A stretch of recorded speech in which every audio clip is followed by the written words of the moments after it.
I'm David Knowles, and this is Ukraine, the latest. Today, we bring you the latest news from across Ukraine as Russian airstrikes again target the capital. We report and analyse the aftermath of Friday's deadly terrorist attack in Russia, and we interview Danielle Bell, the head of the UN Human Rights Monitoring Mission in Ukraine, about her team's new report that looks at the occupation of Ukrainian territory by the Russian Federation and its aftermath. Bravery takes you through the most unimaginable hardships to finally reward you with victory. If we give President Zelensky the tools, the Ukrainians will finish the job. Slava Ukraini! Nobody's gonna break us. We're strong.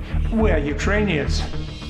Every weekday afternoon, we sit down with leading journalists from the Telegraph's London newsroom and our teams reporting on the ground to bring you the latest news and analysis on the war in Ukraine. It's Monday, the 25th of March. 2 years and 30 days since the full-scale invasion began.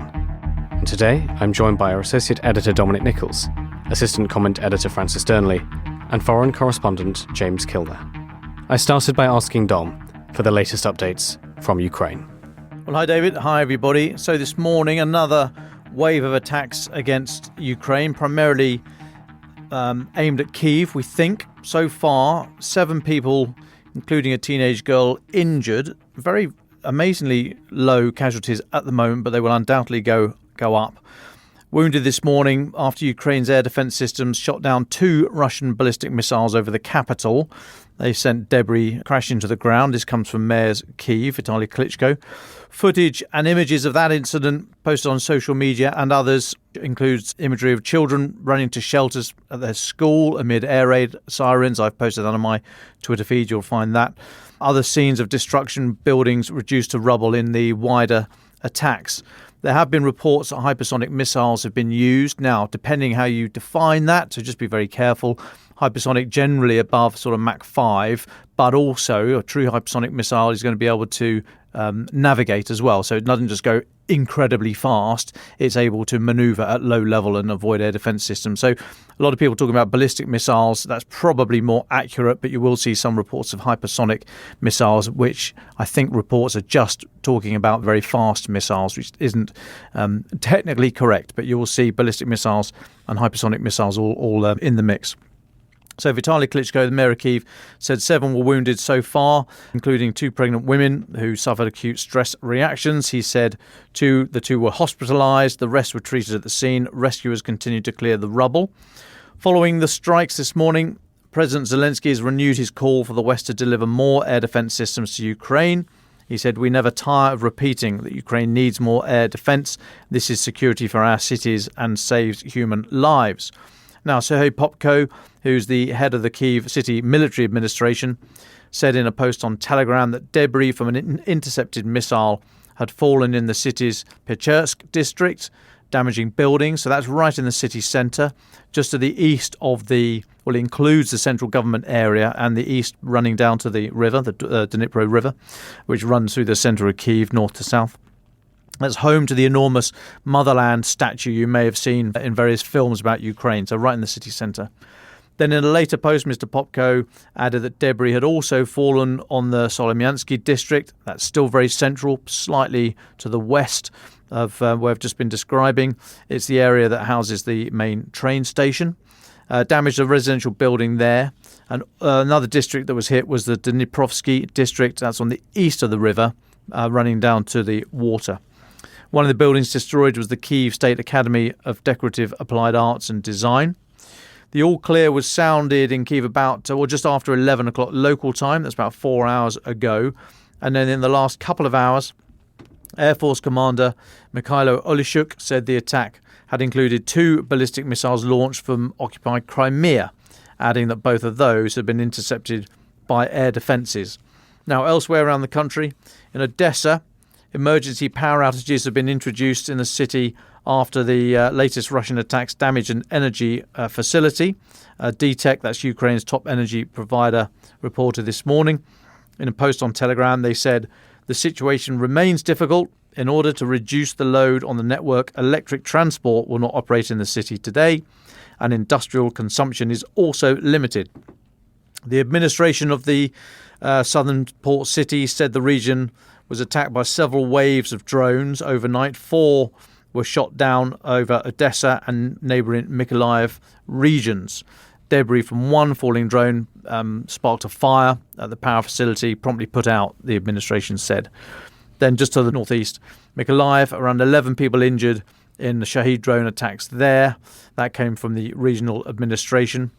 Elsewhere on the front line, very limited movement. Institute for the Study of War, the US-based think tank, say that geolocated footage shows that Russia has made limited advance north of Novomykolaiv, southwest of Donetsk city, as well as to the west of Avdiivka. Now then, over the weekend, the big news is, well, depending how you rate it, the attack on Moscow. James is going to be leading on that shortly, so I'll say no more for now. But overnight, Saturday, Sunday, Russia launched the third massive air attack on Ukraine in 4 days. 57 missile and drone strikes reported in Kyiv and the western city of Lviv. The majority were intercepted, as the Ukrainian Air Force reported it destroyed 18 out of 29 missiles and 25 out of 28 attack drones. Now then, still over the weekend and still inside Ukraine, and Kyiv says it's hit 2 Russian warships in Crimea. A Ukrainian military spokesman said the defence forces have successfully hit the Yamal and Azov landing ships, a communications centre and several infrastructure facilities belonging to the Russian Black Sea Fleet. A Russian-installed regional official confirmed the air attack had taken place, said more than 10 missiles were shot down over the port of Sevastopol. The Yamal and Azov ships, they are modernised Soviet-era landing ships, normal crew of about 90 to 100-ish. But it does mean that Russia's lost a quarter of its Black Sea fleet since February 20. What do I mean by lost? Well, one of the ships was critically damaged, Ukraine's military intelligence agency said this morning. On Telegram, they said the Yamal suffered a hole in its upper deck that caused it to roll to the starboard side. Navy spokesperson Dmitry Pledenchuk said this morning as well that the attack might also have damaged the Ivan Kurz ship. Mr. Pledenchuk said there's a suspicion that most likely that's the Ivan Kurz, was also damaged.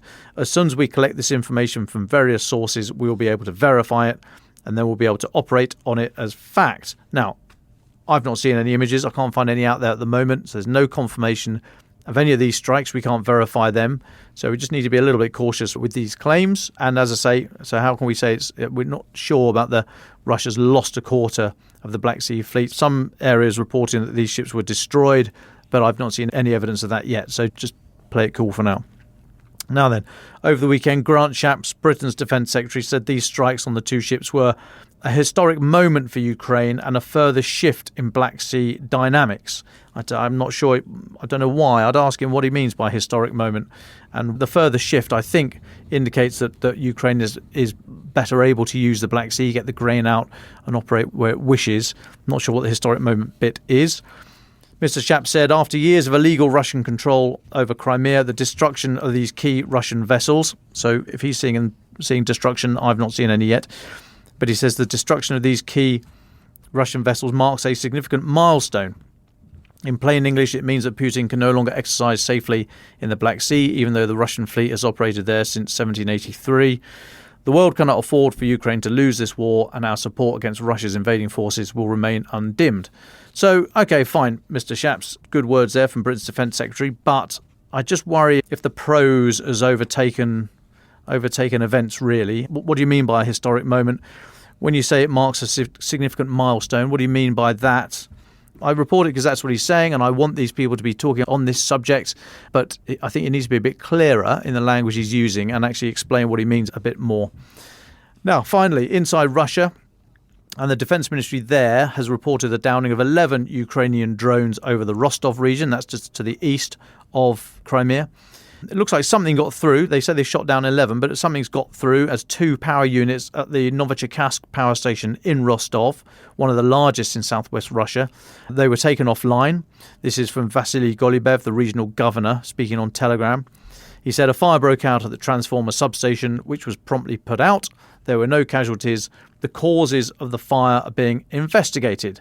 I think the causes of the fire may be the continued wave of Ukrainian attacks against Russian energy infrastructure, but I'm just guessing. And that's us up to date, David. Thanks, Tom. Before we go to further updates and stories with Francis and James, here's Alexei Sorokin, Deputy Chief Editor of the Kyiv Independent, who saw this morning's ballistic missile attack. Thank you, Alexei, for letting us use your recording.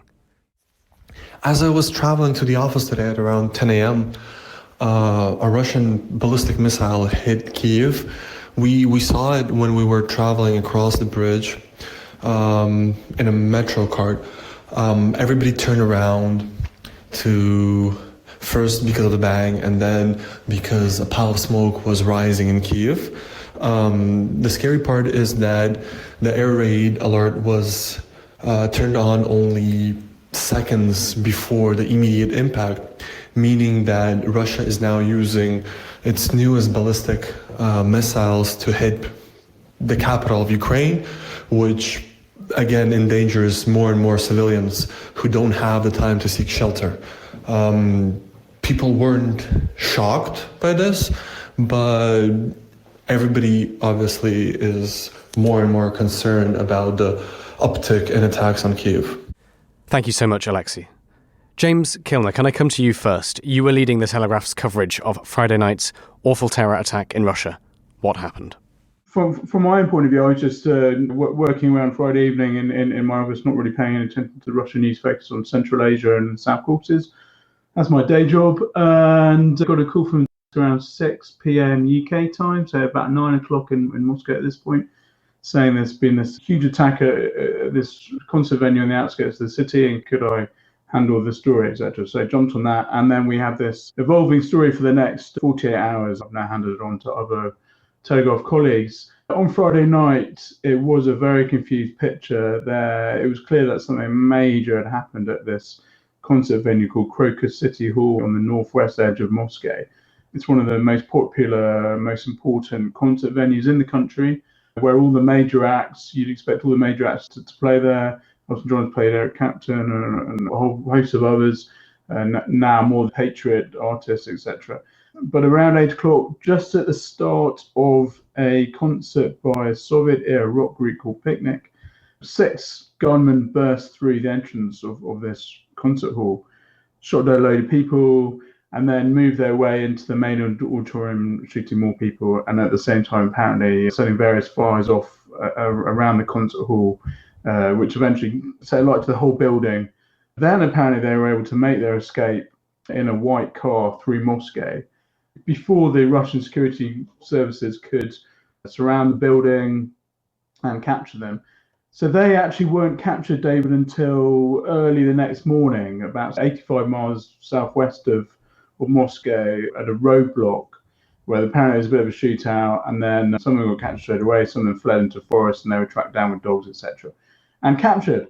It's now come to pass, we know now that the 6 men were Tajiks, or they seemed to be Tajiks. Apparently one of them was killed during the initial attack. One of them was killed at the checkpoint when the car was stopped outside Moscow, and then the 4 others were captured. Russian officials yesterday updated the death toll. Initially on Friday night, it looked around 40 people have been killed. By Sunday afternoon, they updated that to 137. So this makes this attack the deadliest terrorist attack in Russia for 20 years, since the Beslan school hijacking summer 2004, when more than 300 people were killed. In the midst of all this, ISIS, Khorasan have claimed responsibility for this. They've released some videos of what they say are the terrorists planning the attack, and they said this is a highly successful attack against infidels. The sort of trope that would come to see.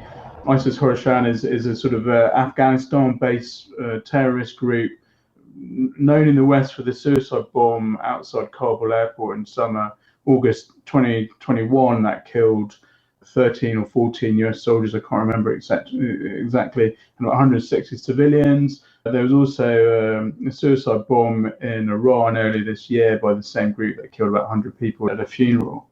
But early on, the narrative, even on Friday evening, before the dust was even settling, even as the rescue operation was still ongoing, the narrative from Russian officials, and this is important to your listeners who are predominantly interested in Russia for its impact on the Russia-Ukraine war, Russian officials, Dmitry Medvedev, the former president and the deputy head of the Russian Security Council, and others were trying to lay the blame at Ukraine's feet.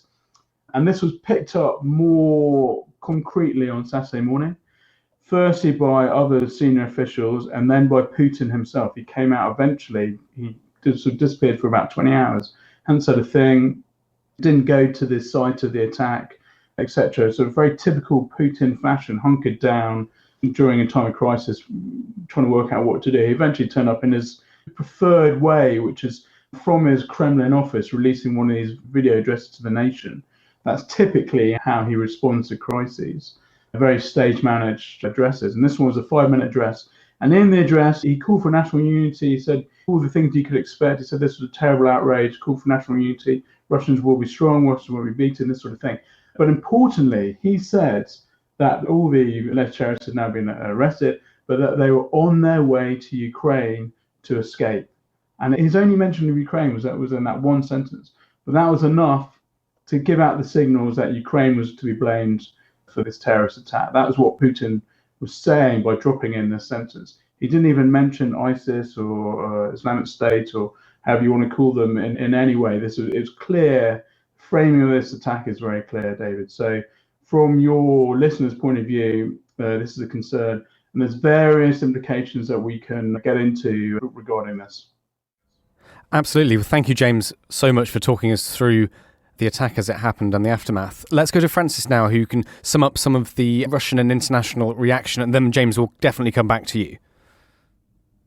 Thanks, David. Well, let's look deeper at the internal political reaction within Russia. As James says, anyone who thought this would lead to a shift away from Ukraine to the threat posed by Islamic extremists will have been sorely disappointed by the events over the weekend. In that televised speech announcing that the alleged perpetrators had been caught, Putin added, and I quote in full here, "We have faced not just a cynically planned terrorist attack, but with a prepared mass murder of defenceless people. Like the Nazis once did, they planned to stage a show execution. We will identify and punish everyone who stands behind the terrorists." That allusion to the Nazis there makes it perfectly clear, if it was in doubt, who Putin intends to blame for this attack. The Ukrainians, who of course he constantly says are neo-Nazis. It's clear too from the state propaganda. Margarita Simeon, the boss of one of the Kremlin's biggest TV stations, accused Western intelligence agencies of spreading disinformation to deflect attention from Kyiv's involvement. "This is not Islamic State," she said. "This is," and she went on to use a derogatory Russian slur for Ukrainians. Even before the arrests, even before the names of the perpetrators, intelligence services from the West began to try to convince the population that it was Islamic State, she added. The head of the Russian Parliament's Defence Committee also described Ukraine as the attack's main stakeholder, while the FSB said that the assailants had contacts in Ukraine without providing further details.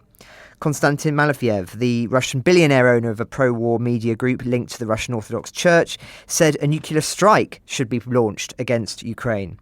Maria Zakharova, the Russian Foreign Ministry spokeswoman, accused Ukraine and its Western allies of sponsoring the attacks directly. Quote, "We now know in which country these bloody bastards plan to hide from persecution, Ukraine. The same country which for 10 years has been turned via Western liberal regimes into a centre for terrorism." The Kommersant newspaper further quoted FSB sources as saying that they were looking for fighters linked to the pro-Ukraine Russian Volunteer Corps, who they accused of dressing up, possibly with fake beards, to mount the attack.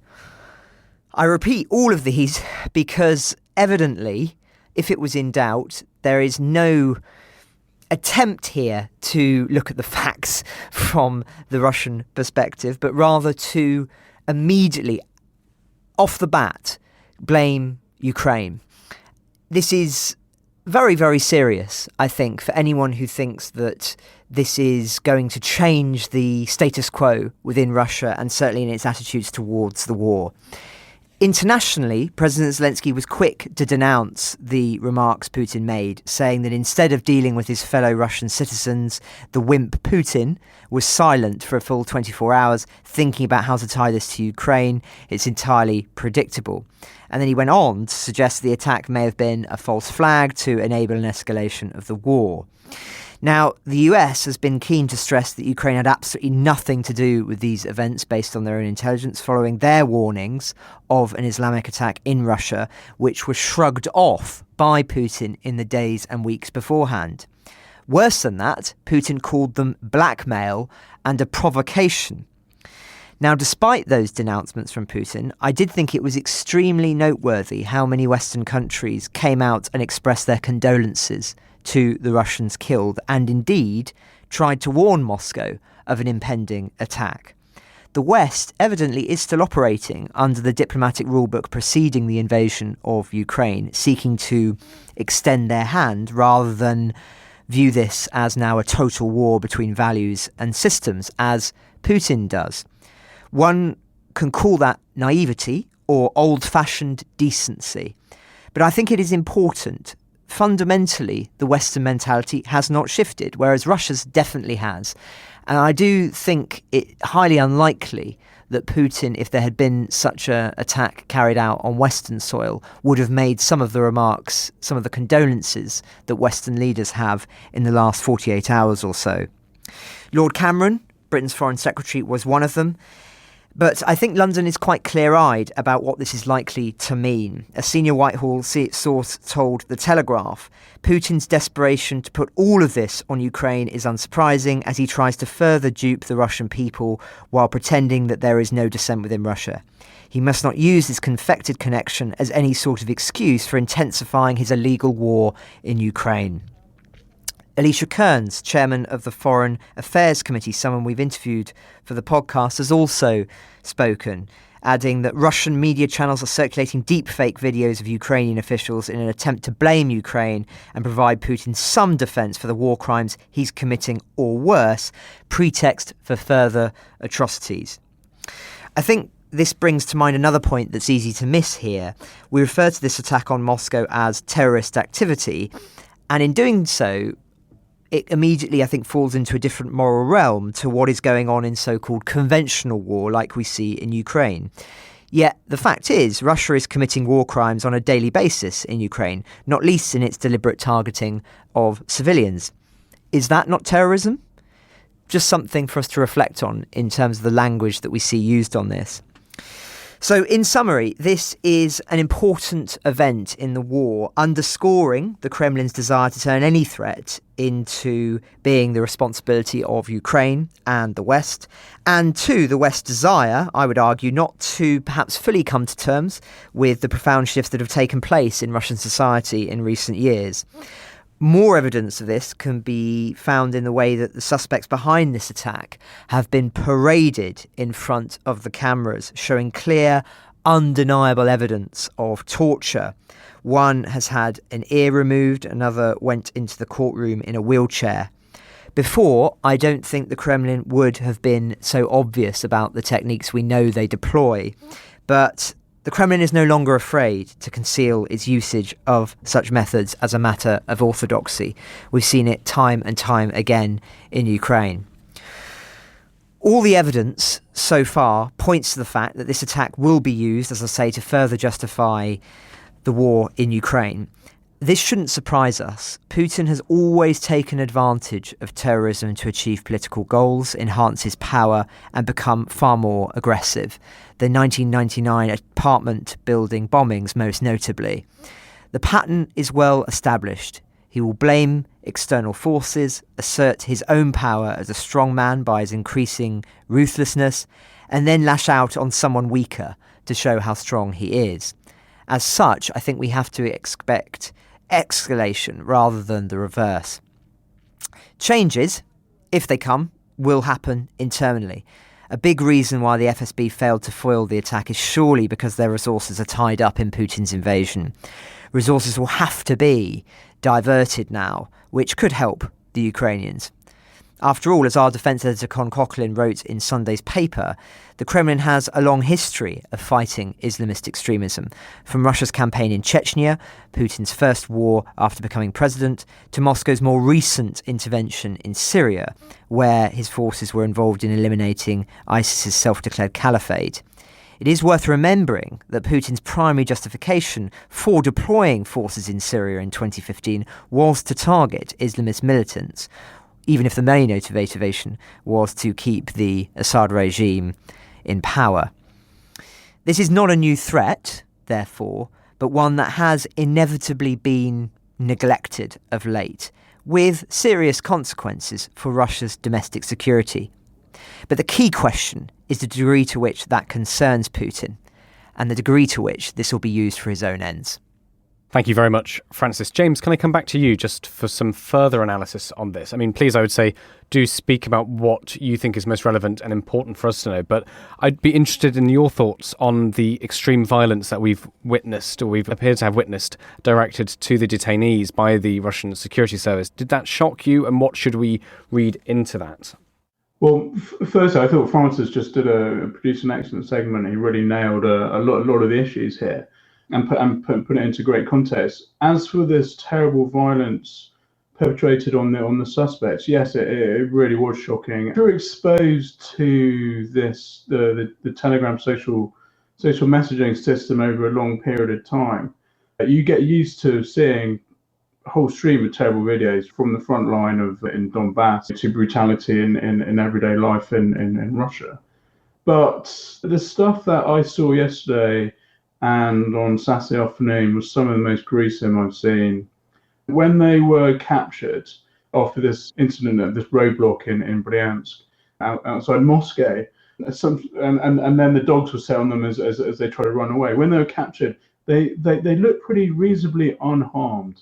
When they turned up in the courthouse in Moscow yesterday afternoon, they looked like they'd been seriously tortured and beaten. I saw some videos of one of the guys just after he'd been captured in the forest in the snow, and he was being pummeled by the Russian security guards standing around him. And then yesterday afternoon, I saw another one of the guys in a photo hooked up. He was bound on the floor of a gym, and he had a Russian security guard standing over him, and his trousers were pulled down around by his knees. And he clearly had some electric wires attached to his testicles and a Russian field telephone. And the Russian Telegram channel, which released it, was glorying in torturing him. It was incredibly disgusting. Obviously, it's difficult to have much sympathy for anyone who's just alleged to have perpetrated this heinous terrorist attack. But these images were terrible. I think what Francis was saying was accurate. I think it's all part of the Kremlin messaging. So they want to set themselves apart from what they say is a soft and woody West, who would never torture and beat, or not officially, or not so openly, torture and beat suspects in this manner.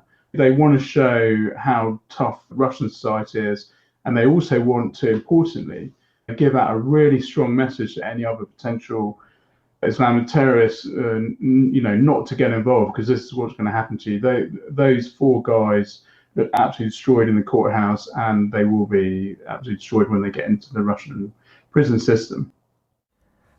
And James, could you tell us a little bit more quickly about these American warnings that came to the Russians? Why did Russia sort of poo-poo it? Why did they ignore it? And do you think that because of this attack, Putin's under any threat? I mean, could he be seen as somebody who has taken his eye off the ball when it comes to internal security? So the Russian warning angle of this story is interesting, but it's also very opaque. We know from November, roughly, the US intelligence services have been giving warnings to their Russian counterparts that they thought that there was a major incident being planned against Russia by Islamic State. They appear to pick this up for their eavesdropping, through various technical eavesdropping systems they have going on Islamic State, Hadashan in Afghanistan.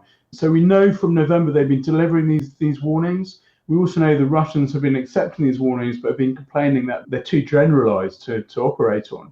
According to most reports, the US gave their most recent warning about a potential IS, Islamic State terrorist attack in Russia, on March the 7th. And they said they told US citizens to avoid large gatherings, etc., for 48 hours. So some people said this was just 48-hour warning. Some people were saying this was a sort of longer-term warning, but it was at its sort of main threat within those initial 48 hours. Whatever happened, Putin on Tuesday last week 2 days after his massive election win when he won 87%, went to his security services and, like Francis said, dismissed these warnings as the US trying to publicly shame Russia, this sort of thing. So the mindset of the Russians and Putin was, we don't need this warnings, we've got this under control, we don't need the arrogant Americans telling us how to run our security. On March the 7th, now I have to backpedal a bit here, Dave, because the issue of Islamic terrorism and Russia is complicated and also mainstream and regular. There are near constant little incidences across Russia and the wider former Soviet space, mainly in Central Asia, breaking up so-called Islamic cells, shootouts, arrests, that sort of thing. On March the 7th, Russian FSB agents did shoot dead 2 Kazakh nationals at a town outside Moscow, who they said had been planning an attack on a synagogue. And earlier in March, there was also a relatively big shootout in Makhachkala, in the capital of Dagestan in southern Russia, part of the North Caucasus regions, which have traditionally been more of a sort of hotbed of Islamic fundamentalism. And so that sort of context is important. This sort of low-level intensity anti-Islamic terrorism operations are happening all the time in Russia. So in many ways, this attack we saw on Friday was one of these cells, one of these plots succeeding. Russia is trying to keep a lid on it constantly, and this one got through. It is embarrassing for Putin, who as Francis said, and I've just described, one of the first things he did after winning another 6 years in power was to go and dismiss the US warnings, and then 4 days later, or 3 days later, he's having to explain to Russia why they're now waking up to the worst terrorist incident in 20 years. Terribly embarrassing, also very embarrassing for them. So there's lots of questions to be asked. The venue is very near a major police station. There are alleged reports of police dog handling teams very near the actual venue when it was being raided who didn't react. So we've even seen Russian police officials having to issue statements explaining their action around the attack itself. So the Russian people are angry and upset. This is a risky time for Putin. He's desperately trying to blame Ukraine, but it's a risky time. If you cast your mind back to his early years of his presidency in the early 2000s, he really cast himself as the tough man leader who's going to clamp down on security. He did achieve this to some degree in Chechnya, but this incident on Friday has definitely undermined that message. Well, thank you very much, James, for taking us through that. We'll come back to you, of course, for any further updates and final thoughts. But Francis, I know you've got a few further stories you want to speak about before we get to our final thoughts. Thanks, David. I'll be very brief. Once again, Polish farmers completely blocked freight traffic at 2 checkpoints on the Polish-Ukraine border, Ukrainian media are reporting. A spokesman for Ukraine's border guard said around 500 trucks were currently stuck at the border as Polish farmers continue their protest against cheap Ukrainian food imports they say are undercutting their prices. Last week, of course, Emmanuel Macron, the French president, backed a proposal to impose restrictions on duty-free imports of Ukrainian agricultural goods to the EU after protests by French farmers in Paris, something Donald Tusk, Poland's PM, was also pushing for. We'll have to see what the impact of that is in the coming days and weeks. Now, it was you who clocked this one, David, but it was a really important one potentially. The Iran-backed Houthi terrorist group stuck a Chinese ship amidst its blockade of the Red Sea, despite previously giving assurances that Chinese vessels would be given safe passage. That comes just days after Chinese and Russian officials met the Houthi spokesman in Oman to negotiate immunity from the blockade in one of the world's most critical trade routes.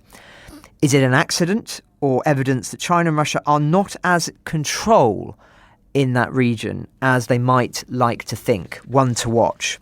Now, staying on China, a big story breaking here in the UK today is that China, Russia and Iran are believed to be fueling disinformation about Britain to destabilise the country. This is quite an interesting intervention from the government. So Oliver Dowden, the Deputy Prime Minister, is expected to tell MPs this afternoon in the House of Commons that Beijing was behind a wave of cyber attacks against MPs and peers, as well as a hack on the Electoral Commission.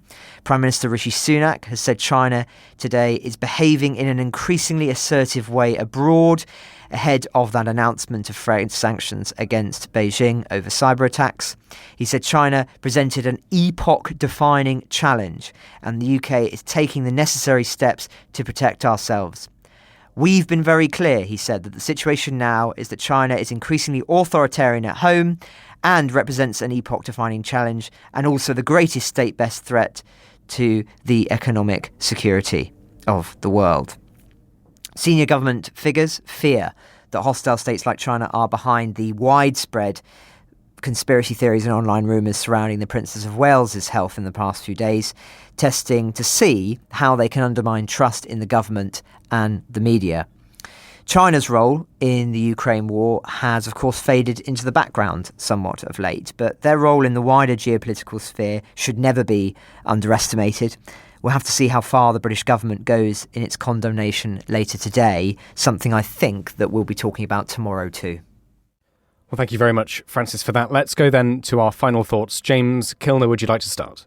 Hi, David. There's been quite a lot of talk and noise about so-called false flags around this terrorist attack on Friday in Moscow, about how Putin and the Kremlin may have planned it themselves to whip up anti-Ukrainian hysteria. People point to the slow response of the emergency services, how the alleged terrorists were able to drive through Moscow in a white car shortly afterwards, how they were incredibly efficient at setting fire to this music venue. Of course, there's a lot of ambiguities in whatever Russia does and the Kremlin does at the moment, and there's double plays everywhere. And the Kremlin also, again, like Francis alluded to, has form in this department. And I think the investigations over the next few days, weeks, months, etc., will tell us more. I would like to round this off by saying, to me, yes, there are lots of question marks, but it also speaks very heavily about the dysfunctional, corrupt, jaded state of the Russian system and how the sort of theatre of security in Russia operates and how a lot of it is a mirage and how the state's power is actually relatively limited. That's sort of something to bear in mind when you're reading about these false flag theories. And another issue I just want to really touch on very quickly is I've seen it being misreported often that Islamic State Hadashan or Islamic State is supposedly got a grip on someone like Tajikistan, where these terrorists are from. No, that is not the case. That's just not true. They don't. And even today, the Russian media is reporting that these guys were probably recruited in Moscow, or undoubtedly recruited in Moscow, or on a trip to Turkey. These poor Tajiks are much more vulnerable in something like Moscow because they're brought over as migrant workers. They're not treated particularly well. They don't get paid very well, and also they're a long way from their secure family units, etc. That's where the recruiters get to, and that's why there were so many Central Asian recruits during the IS supposed caliphate in Syria 10 years ago. So there's that issue to consider about. And the very last thing, David, is that we've already seen Putin talking about this. We've already seen the Kremlin propagandists going on overdrive about this. To be sure, Putin Kremlin will use this incident as a recruitment tool for their campaign in Ukraine. Thank you very much, James. Francis Dearnley. Thanks, David. Conscious I've spoken a fair bit today, so two very, very quick ones from me. The size of Ukraine is practically the same as from Warsaw to Paris. That's how much of the country is under attack right now. That should sharpen the focus of anyone in European capitals as to what a collapsed, seized Ukraine would mean for their own security. I also wanted just to draw attention to something that was very interesting in Dom's interview that we put out last week with Colonel Roman Kostenko.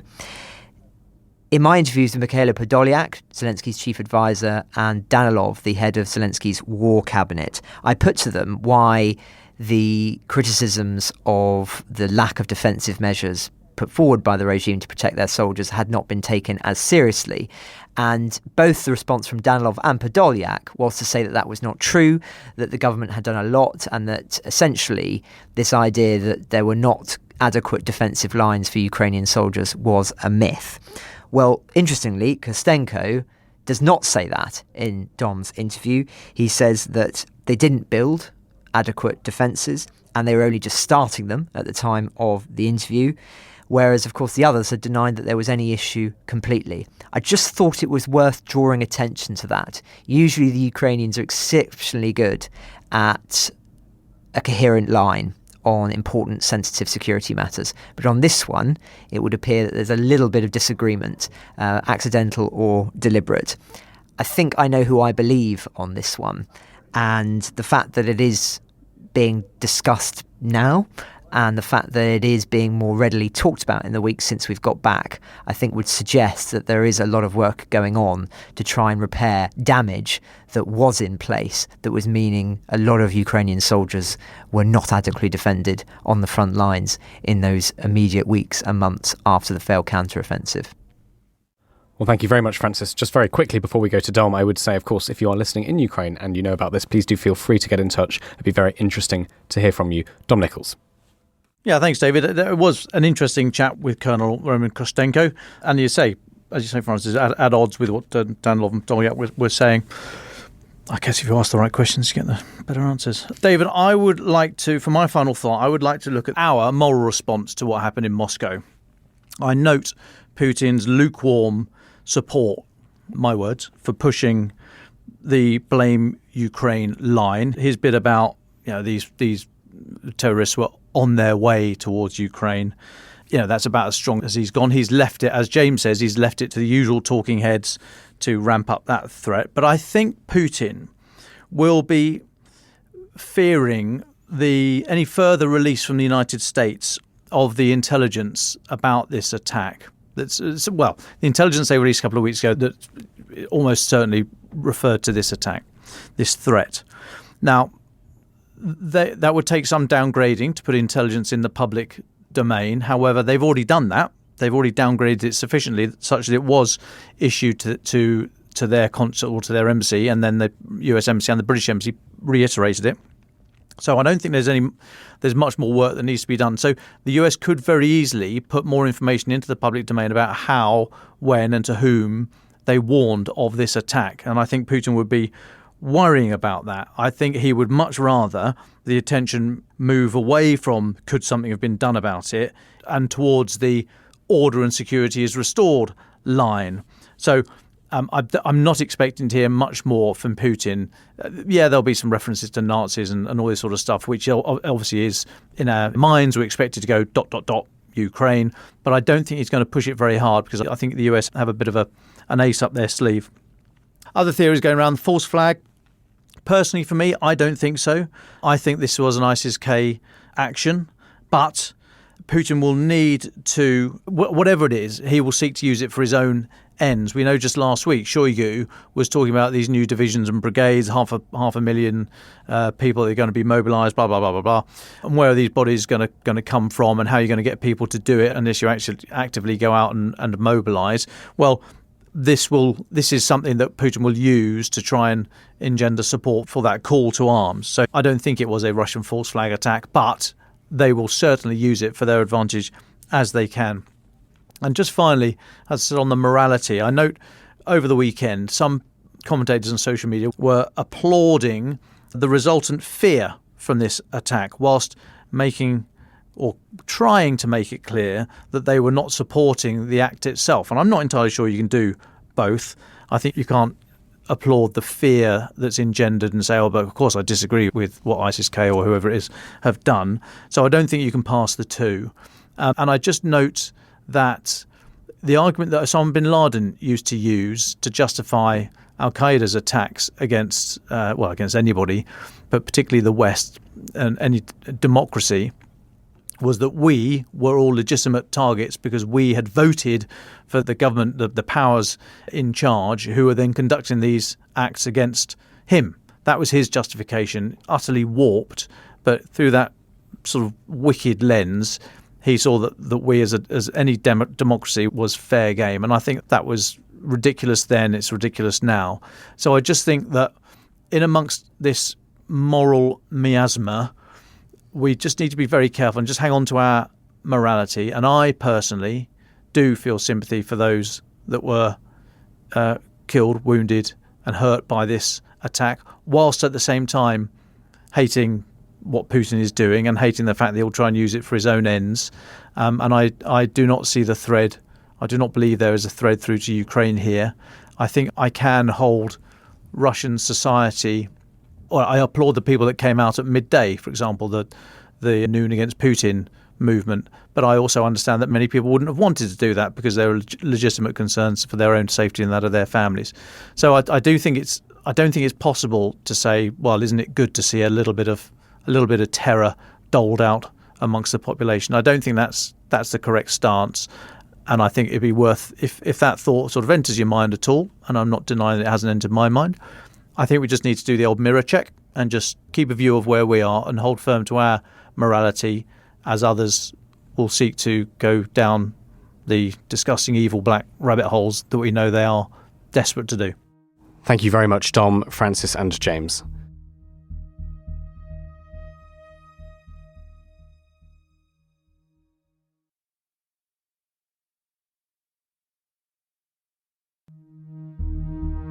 Last week, the UN Human Rights Monitoring Mission in Ukraine issued a new report on the occupation of Ukrainian territory by Russia and its aftermath. The report speaks of the stifling climate of fear in occupied areas of Ukraine, widespread violations of international humanitarian and human rights law, and details the attempts of the Russian Federation to impose Russian language, citizenship, laws, court system, and education curricula on the occupied areas. I spoke with Danielle Bell, the head of the UN Human Rights Monitoring Mission in Ukraine, to discuss her team's findings. Here's our conversation. Danielle, thank you so much for your time. Could you start just by introducing yourself and your work? My name is Danielle Bell. I'm the head of the United Nations Human Rights Monitoring and Reporting Mission in Ukraine. I lead a team of 75 human rights staff, and we've been mandated to monitor and report on the human rights situation in Ukraine as Ukrainians have been affected by the conflict. We have offices in Kyiv, Kharkiv, Odessa, and Dnipro. Let's talk about your new report. The title is The Human Rights Situation During the Russian Occupation of Territory of Ukraine and Its Aftermath, 24th of February 2022 to the 31st of December 2023. Before we go into the detail and look at some of the things you found and your conclusions, could you just explain your methodology? You mentioned you have centres across Ukraine. How did you collect the data for this report? The report is based on 2,300 interviews with individuals who are currently living in occupied territory, people who have returned from occupied territory to the government-controlled areas, as well as interviews with people who are living in communities that have been retaken. So my team is able to access individuals in these communities once they've been retaken. We've also interviewed people's defense lawyers, family members, but mainly the report is based on the voices of people who have lived in occupied territory, so that it's quite rich with first-hand experience. In your executive summary, the passage that immediately stands out is this line, I'm quoting, "The key message of the report is that the Russian Federation has violated and continues to violate international human rights and international humanitarian law in its occupation of Ukraine's sovereign territory." Can you talk about how, in your view, the Russian Federation is violating international humanitarian law? Yes. First, international humanitarian law contains very clear provisions on how an occupying power should conduct itself in an occupied territory. And it's based on the condition that occupation is a temporary state. So the occupying power is supposed to leave the institutions intact to ensure the ongoing protection of people. And it's required to absolutely minimize any changes in the area that it's occupying to maintain the status quo ante. And we've seen the exact opposite. We've seen the complete dismantling of Ukrainian administrative and governance systems and the imposition of Russian systems. Well, let's start there. I mean, when we talk about the dismantlement of Ukrainian institutions, what are we talking about exactly, and what gets put in their place? There's quite a few layers to it. So we're talking about territory that has been taken since February 2022. So Donetsk, Luhansk, Kharkiv, Kherson, Mykolaiv, and Zaporizhzhia. So in the initial days of the occupation, we observed patterns of extrajudicial killings, torture, ill treatment, enforced disappearances, and widespread arbitrary arrest and detention. In the initial stages of the occupation, Russian security forces initially targeted those who were perceived to have links with Ukrainian security forces.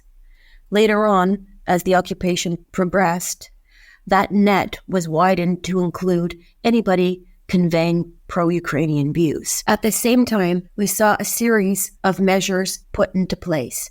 For example, checkposts were established everywhere. People could be stopped and searched at random. Houses, businesses, searched, pillaged. A complete stifling of pro-Ukrainian voices vis-a-vis the media. So pro-Ukrainian journalists were silenced. Ukrainian internet was stopped and the Russian internet was routed through. Pro-Ukrainian media was shut down. So essentially, we saw a stifling of freedom of expression. At the same time, in the earliest days, peaceful assembly and some protests were allowed. But later on, after a couple of weeks, all peaceful assemblies were essentially stopped. Surveillance, censorship, political oppression, repression, violence with impunity, and all of these measures combined created what we refer to in the report as a climate of fear. So this stifling climate of fear subsequently enabled the conditions upon which the Russian Federation could then dismantle the Ukrainian systems and impose the Russian system. So that was the environment that was created that allowed them to do this. When you talk about dismantling the systems, how deep-rooted does that go? I mean, is it to some extent taking the symbols away, but the administration carries on under a different name? Or is it the importation of officials, of new laws? Can you give us a sense of what actually happens on the ground? The occupation and the dismantling of the Ukrainian systems affected every facet of life in occupied territory, starting from the application of Russian law. The Ukrainian court system was completely dismantled. Russian judges were brought in. Even detainees who were arrested and were sentenced under the Ukrainian laws, many of them had their cases reheard and were sentenced under Russian laws, and even being sent outside of the occupied territory, sent to Russia to serve their sentences. Children in particular were affected, compelled or coerced or forced to join these patriotic Russian youth groups. The Ukrainian education system was banned. The internet platform that was delivering the education was stopped. Teachers were forced to teach the Russian curriculum. They were forced to use Russian textbooks that taught a pro-Russian narrative. So, of course, Ukrainian schools were banned. And at the same time, we spoke with so many teachers. And teachers who resisted were faced with threats, intimidation, harassment. So, for example, one teacher that we spoke with, she had been resisting about teaching the Russian curriculum. And she was walking in the street with her son, and a Russian official came up to her and put a grenade in the hand of her son and said, "Are you going to change your mind?" And so she agreed to teach, and she said yes. And he said, "Well, the next time the grenade will be live." So that's one example of the types of threats that civil servants received.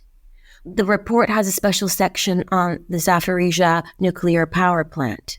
Some of the engineers resisted working under the Russian system, and they were threatened, assaulted, one person killed for resisting to work under the Russian authorities. Another example is passportization. So similar to what we documented in Crimea 10 years ago, people were increasingly compelled to obtain Russian passports because having the passport increasingly became a condition to access vital services such as social security, healthcare, even to move around.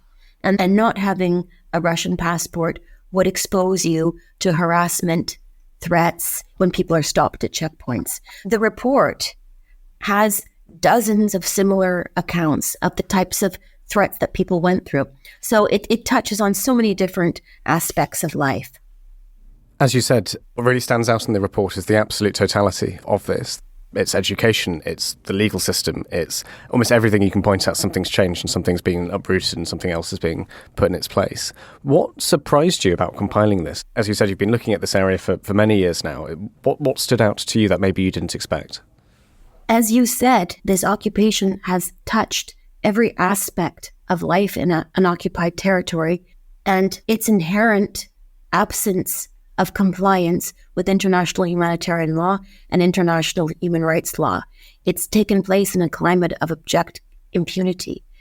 Another thing that's very much stood out is the threat of fear.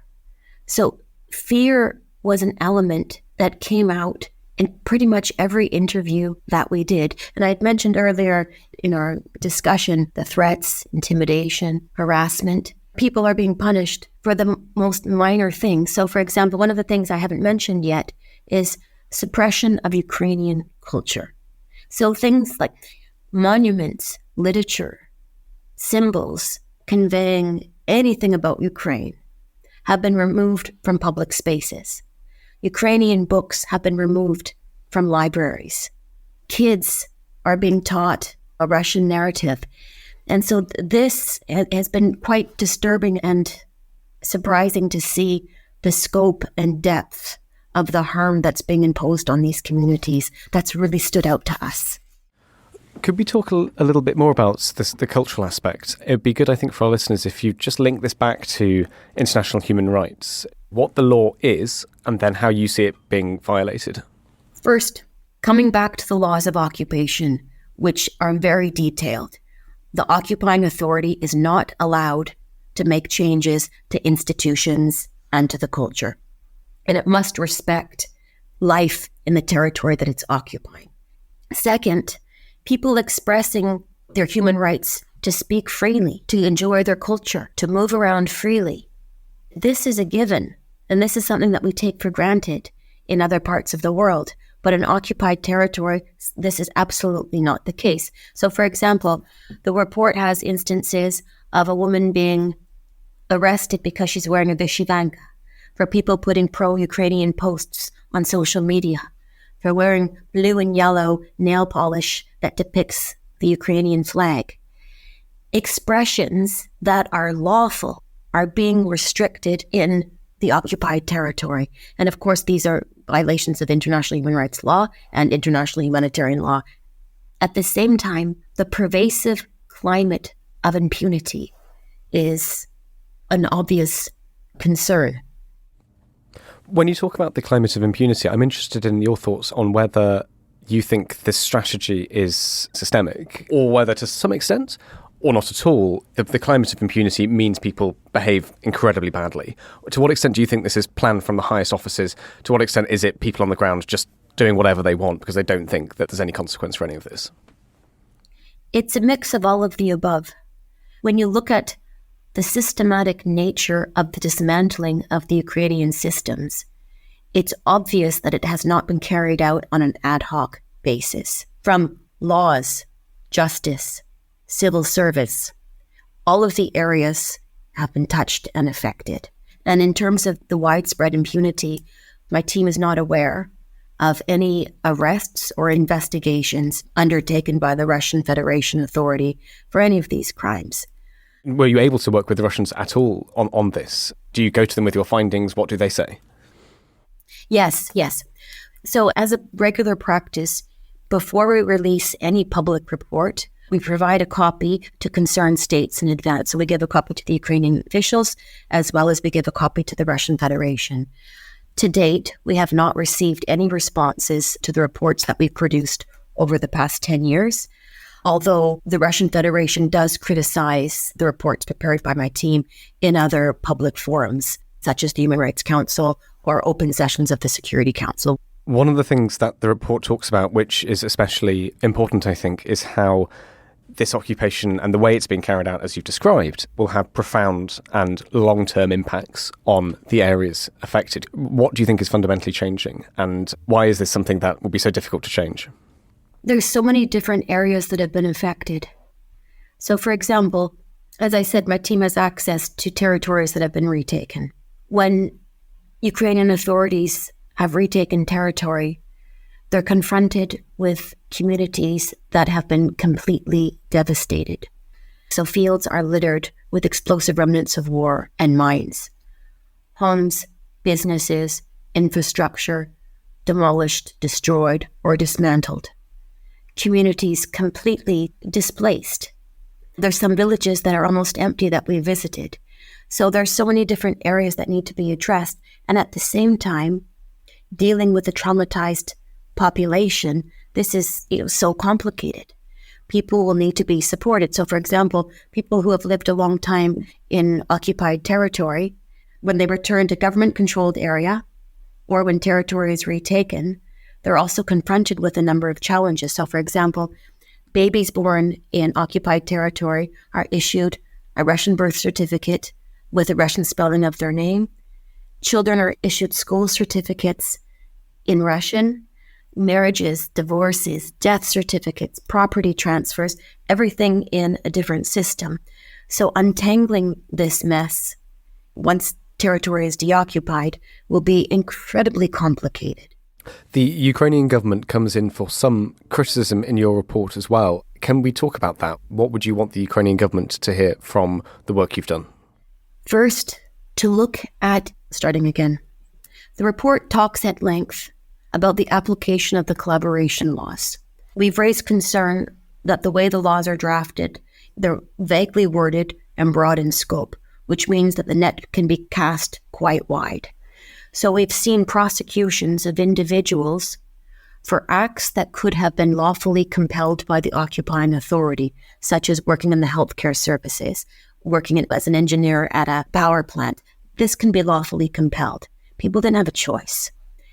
And for people to be treated as victims or people to be treated as survivors of the occupation rather than treated as collaborators, because one might assume that many of the true collaborators may have left the area before the territory was retaken. I mean, of course, Ukraine has the right and should be prosecuting people who have carried out acts of collaboration, but at the same time, it needs to recognize that not all people supported the Russian occupying authorities, but many acted under duress.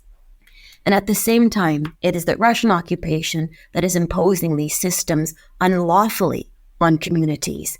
And that needs to perhaps be better recognized.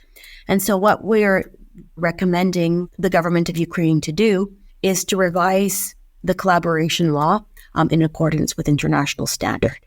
Have you had any response from them yet? Do you think that's something that might be coming? Overall, in general, the Ukrainian government is incredibly supportive of the human rights work that we're carrying out. We have unfettered access to all parts of Ukraine. We're able to travel to retaken territory unless it's deemed to be too dangerous or there's ongoing fighting.